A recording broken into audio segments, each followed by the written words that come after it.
नमस्कार दोस्तों। I hope आप सब अच्छे होंगे। मैं ये एक और जॉब से रिलेटेड अपडेट लेके आया हूँ। ये बेसिकली उड़ीसा का है और director of prison and correctional services Orissa से ये वैकेंसी है। और इसमें आप देख सकते हैं नोटिफिकेशन नंबर 3916 3916 दिया हुआ है। 4 मार्च को ये एडवर्टीज़मेंट आया हुआ है। और इसमें जो है वो टोटल मेंटल हेल्थ प्रोफेशनल के लिए 2 टाइप की वैकेंसी है। एक क्लिनिकल साइकोलॉजिस्ट की है और एक है साइकियाट्रिक सोशल वर्कर की। नंबर ऑफ़ वैकेंसी की बात करें तो 18 पोस्ट है क्लिनिकल साइकोलॉजिस्ट की और 12 पोस्ट है साइकियाट्रिक सोशल वर्कर की। और इसके लिए इन्होंने कोई रिटन एग्ज़ाम नहीं रखा है। सुबह 10 बजे 3 अप्रैल को वॉक इन इंटरव्यू के लिए आपको जाना होगा। अब इसमें बात कर लेते हैं कि इसमें एक नोडल ऑफिसर का मोबाइल नंबर भी दिया है। अगर आपको कुछ कन्फ्यूज़न है तो इस पे कांटेक्ट कर सकते हैं। और बाकी और भी जो इन्फॉर्मेशन है वो इस पे आपको मिल जाएगा prisons.odisha.gov.in पे URL पे जाके चेक कर सकते हैं। इसमें जो इन्होंने मांगा है वो बेसिकली एलिजिबिलिटी क्राइटेरिया में आपको मिल जाएगा। एक तो एमफिल इन क्लिनिकल साइकोलॉजी क्लिनिकल साइकोलॉजिस्ट के लिए, और MPhil in psychiatric social work मांगा है सोशल वर्क बैकग्राउंड के लिए, यानी मास्टर्स ऑफ सोशल वर्क होना चाहिए plus MPhil in psychiatric social work होना चाहिए। एलिजिबिलिटी क्राइटेरिया में इन्होंने रखा ही must B a citizen of India, जो सभी के लिए होता है, and preferably a resident of the state of Orissa.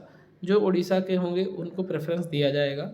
He must have good communication skill in local language. इनका कहना है कि उड़िया लैंग्वेज आना चाहिए। बट ऐसे कई लोग सेलेक्ट हुए हैं जिनको उड़िया नहीं आता था और नॉन उड़ीसा के थे, उनको भी रखा गया है। जब उनको कैंडिडेट नहीं मिलते हैं, आपकी नॉलेज अच्छी है, इंटरव्यू में अच्छा परफॉर्म करते हैं, तो आपको वो कंसिडर कर लेते हैं। She he must be good knowledge in reading writing understanding English language for official administrative purpose. तो ये तो हर जगह ज़रूरी है, इंग्लिश आना चाहिए। Good character and physically sound, और फिजिकली साउंड होना चाहिए, और उनका चरित्र अच्छा होना चाहिए। क्रिमिनल केस कोई नहीं होना चाहिए। और एज लिमिट की बात करें तो 50 साल तक के लोग हैं जो 1 जनवरी 2024 तक वो अप्लाई कर सकते हैं। एजुकेशनल क्वालिफ़िकेशन मैंने आपको बता दिया है, पोस्ट ग्रेजुएट इन साइकोलॉजी और क्लिनिकल साइकोलॉजी और applied psychology and a master of philosophy in clinical psychology. ये क्लिनिकल साइकोलॉजिस्ट के लिए है, और साइकियाट्रिक सोशल वर्कर के लिए masters in social work and master of philosophy यानी MPhil in psychiatric social work. इसमें यह भी लिखा है कि जिनके पास एक्सपीरियंस होगा उन्हें प्रेफरेंस दिया जाएगा। रेम्यूनरेशन की बात करें तो 40,000 रुपये फिक्स्ड रेम्यूनरेशन है, और जो 10,000 रुपये है वो इंसेंटिव है एज़ पर योर परफॉर्मेंस।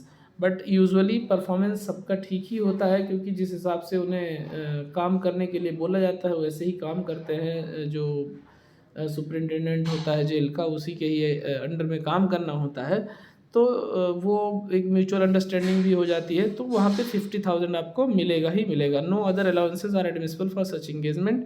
किसी तरीके का कोई और अलाउंस नहीं मिलता है। और ये परफॉर्मेंस इंसेंटिव जो है ना, प्रिजन अथॉरिटीज़ के ऊपर ही बेस्ड होता है। तो मान के चलिए कि वो मिलता है आपकी पंक्चुअलिटी, आपके डिसिप्लिन के ऊपर, तो टोटल 50,000 आपको मिलेगा ही। बाकी जनरल इन्फॉर्मेशन इसमें डिटेल में दिए हुए हैं। The above position are purely temporary, मतलब कॉन्ट्रैक्ट पे है, परमानेंट नहीं है, और 1 साल के लिए ये आपका कॉन्ट्रैक्ट होता है। Continuation of the engagement will be subject to a review of after 1 year. 1 साल के बाद आपका रिव्यू किया जाएगा। Conversing in any form will render the candidate disqualified for the position. और अगर किसी भी बिहाफ पे, किसी भी ग्राउंड पे आपका डिससेटिस्फाइड होता है जो प्रिजन ऑफिसर है और बाकी अथॉरिटी है, तो वो डिस्क्वालीफाई कर सकते हैं आपको। इसमें सारी चीज़ें लिखी हुई है। Number of position remuneration are mentioned में vary at the time of actual engagement. कुछ कुछ चीज़ें इन्होंने रखा है, नहीं राइट्स रिजर्व कर रखे हैं। ड्यूटीज़ और रिस्पॉन्सिबिलिटीज़ क्या होगी इसमें आपको क्लियरली मेंशन है। साइकियाट्रिक सोशल वर्कर का हम देख लेते हैं। Assessment of prisoners mental health status, यानी उन जो कैदी हैं उनका मेंटल हेल्थ स्टेटस क्या है वो असेस करना। साइकोलॉजिकल असेसमेंट के साथ साथ साइको सोशल असेसमेंट, और उसका डायग्नोसिस बनाना और इंटरवेंशन करना। हिज स्ट्रेंथ एंड वीकनेस, यानी उसका जो स्ट्रेंथ और वीकनेस असेस करना।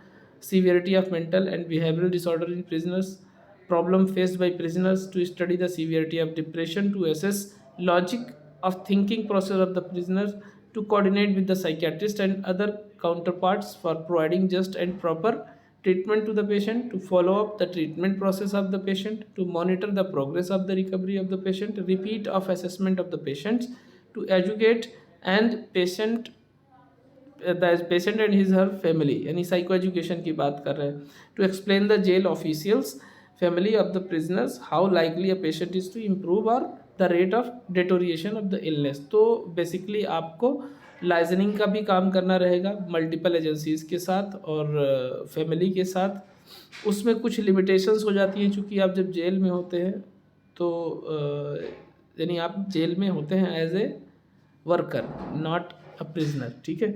तो जेल में काम करने के साथ साथ आपको ये भी ध्यान में देना है कि किसी भी जेल की जो बाउंड्रीज़ हैं वो ब्रीच ना हो पाए, रूल रेगुलेशन ब्रीच ना हो पाए।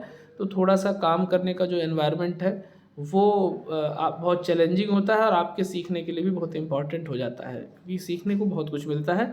हमारे जानने में कई लोग हैं जो यहाँ काम कर रहे हैं। बाकी to suggest required assistance of the family of the patient, family intervention with home visit, legal aid, group interaction and group therapy and other group activities, community awareness, sensitization program, policy making and coordination with resources, probation, parole, post release employment, crisis intervention, aftercare, welfare services, to document and maintain records of the mental health issues of prisoners, to coordinate with the visiting psychiatrist and clinical psychologist whenever required, any other responsibility assigned by the appropriate authority, जो और आपको assign होगा वो आपको duty करनी पड़ेगी। और कुछ टर्म्स एंड कंडीशंस हैं इसमें। Selected candidates shall have to work in any jail located in the state of Orissa.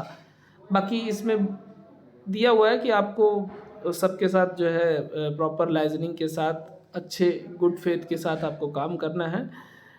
इसमें डिटेल में सारी चीज़ें लिखी हुई हैं, आपको मैं शेयर कर दूंगा, आप देख लेना। इसमें अप्लाई करने के लिए द इनक्लोज्ड एप्लीकेशन फॉर्म में भी डाउनलोडेड फ्रॉम आवर वेबसाइट, यहाँ से डाउनलोड कर सकते हैं। Complete application form along with copies of necessary self attested documents be submitted through email ID. तो जो आप भरेंगे उसको अटेस्ट करके फिर स्कैन करके ईमेल आईडी पे भेजना है 22 मार्च 2014 मिडनाइट, यानी 22 मार्च 2024, यानी आज 20 है, कल 21, परसों से पहले मध्यरात्रि से पहले आपको भेज देना है। और अगर इनकम्प्लीट रहता है तो वो एंटरटेन नहीं किया जाएगा। प्लेस ऑफ इंटरव्यू इसमें दिया हुआ है। Interested eligible candidate are required to attend walk in interview 3 April 2024 from 10 AM and onwards the conference hall of the directorate of prison and correctional services Orissa, head of department building, 3rd floor, southern wing, Bhubaneswar. तो भुवनेश्वर में ही होना है इसका interview, तो ये आप note कर लो। और अभी आप इसका फॉर्म जो है प्रिंट करके और उस पर अपना भर के जितने डॉक्यूमेंट्स हैं सपोर्टिव डॉक्यूमेंट्स उसको स्कैन करके ईमेल कर दो।